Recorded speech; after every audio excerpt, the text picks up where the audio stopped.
प्रभू श्रीरामांच्या प्रतिमेची विटंबना का केली असा जाब विचारल्याने हिंदुत्ववादी कार्यकर्त्याला मारहाण केल्याचा हिंदुत्ववादी संघटनेचा आरोप आहे। तर सोमशेखर किवडे असे मारहाण झालेल्या युवकाचे नाव असून या मारहाणीच्या निषेधार्थ आज अक्कलकोट बंदची हाक देण्यात आली असून पोलिसांनी आरोपी व्यक्तीवर गुन्हे दाखल करून तात्काळ कारवाई करण्याची मागणी केली आहे। याबाबत आज निवेदन देण्यात आलं असून मात्र अक्कलकोट बंदला संमिश्र प्रतिसाद मिळाल्याचं दिसून आलं।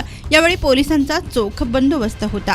तर आज सकल हिंदू समाजातर्फे अक्कलकोट बंदची हाक देण्यात आलेली आहे। नागरिकांना काय आव्हान असणार आहे, आंदोलन करणाऱ्या कार्यकर्त्यांना काय आव्हान असणार, त्यांचं आव्हान कशा पद्धतीने करणार? सदरची घटना बंद करण्यामागं 30 तारखेला संध्याकाळी सोमशंकर किडवे या इसमाला काही मुस्लिम समाजाच्या मुलांनी राम लल्ला प्रतिष्ठापना जोरात केली म्हणून मारहाण केली अशी त्यांनी फिर्याद दिली आहे। त्या अनुषंगाने तपास चालू झालेला आहे, गुन्हा दाखल आहे।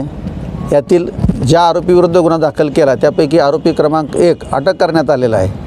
गुन्ह्याची सत्यता पडताळून पाहिली जाते आहे। तत्कालीन कारणावरून झालेलं भांडण आहे, त्याबाबत इतर आरोपी देखील चौकशी करून अटक करून पुढील कारवाई करण्यात येईल।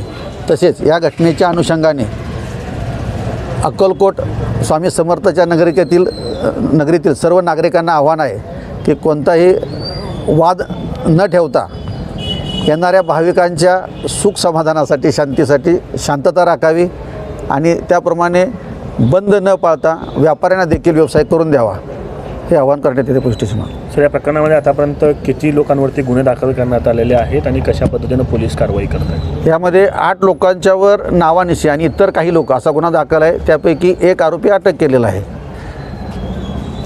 पोलिसांचा कसा फौज पडत येणार आहे? सध्या बंदोबस्ताच्या अनुषंगानं जर विचार केला, बंदोबस्ताकरता स्वतः DYSP हजर आहेत, PI 8 PSI 36 कर्मचारी, त्या व्यतिरिक्त 1 रिझर्व्ह RCB प्लॅटून या ठिकाणी हजर आहे आणि वरिष्ठांचं सदर बंदोबस्तावर लक्ष आहे। अद्यापर्यंत गावात शांतता आहे।